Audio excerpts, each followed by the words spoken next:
السلام علیکم ورحمۃ اللہ۔ متین کفایتی آپ کی خدمت میں حاضر ہوں ایک نیا ویلاگ لے کر۔ میں ابھی کتاب پڑھ رہا تھا حکیم محمد عبداللہ کی، کنز المجربات کتاب کا نام ہے، اور بڑی زبردست انہوں نے ایک عرق کو نچوڑ کر جو دنیا کے سامنے طبی ماحول کو پیش کر دیا ہے۔ خیر ہمارا یہ موضوع نہیں ہے، لیکن میں آپ دوستوں کو یہ بات بتانا چاہتا ہوں کہ میں نے اس کے اندر ایک بات دیکھی جو ہمارے لیے بہت سبق آموز ہے، جو ہمیں بہت سارے اسباق دیتی ہے۔ جو لوگ محنتی ہوتے ہیں اور جن کے اندر لگن ہوتی ہے، ان کے واقعات اور ان کی کہانیاں باقی رہ جاتی ہیں اور دنیا ان کو سلام کرتی ہے۔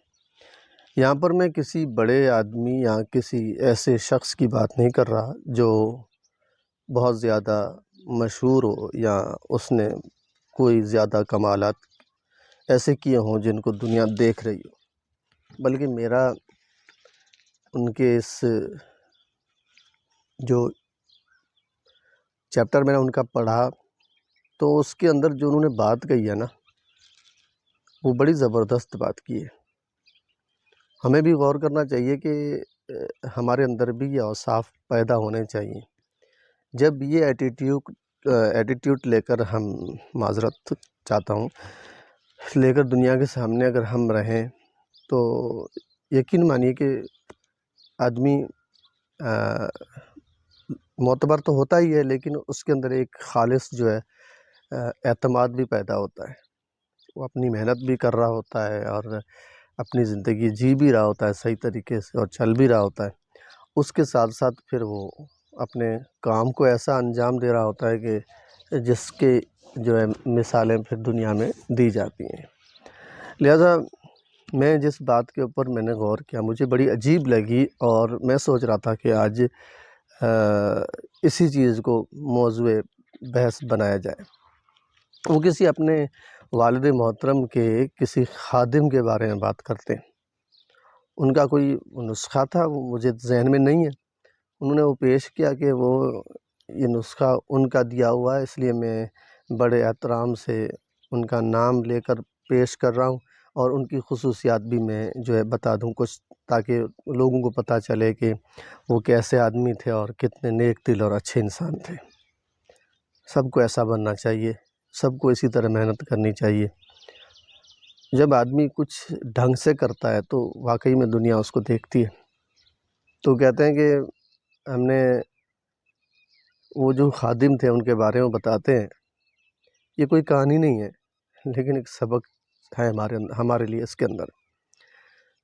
وہ کہتے ہیں کہ ان کا یہ نسخہ ہے، اور یہ 12 سال تک والد محترم کی خدمت میں رہے، اور 12 سال تک وہ طب کا کام بھی کرتے رہے، اور پھر جا کے گلی محلوں میں جا کر وہ مزدوری کا کام کیا کرتے تھے۔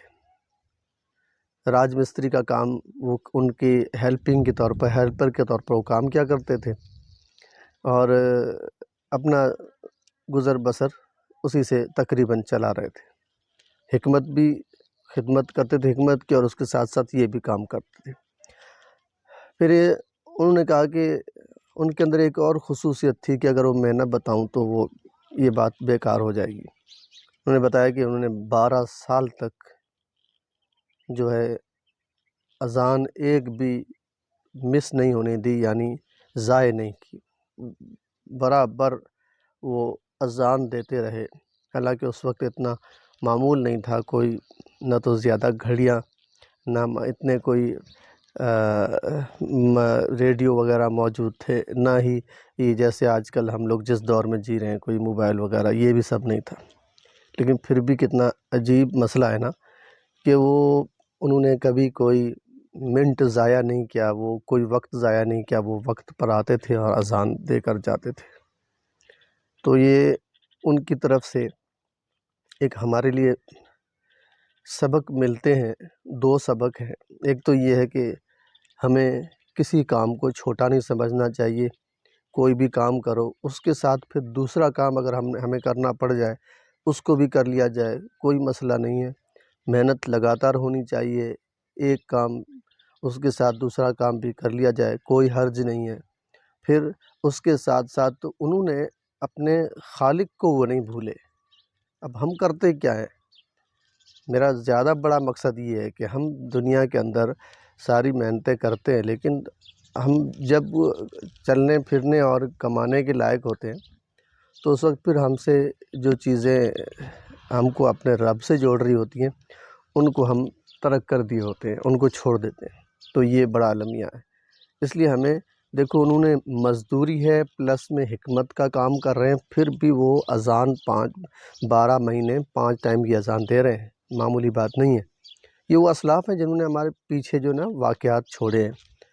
تو اگر ہم 12 مہینے اذان نہ دے سکیں کوئی مسئلہ نہیں ہے، ہم 12 مہینے ٹائم پہ نماز تو پڑھ سکتے ہیں، تو یہ تو ہمارے سے ہو سکتا ہے۔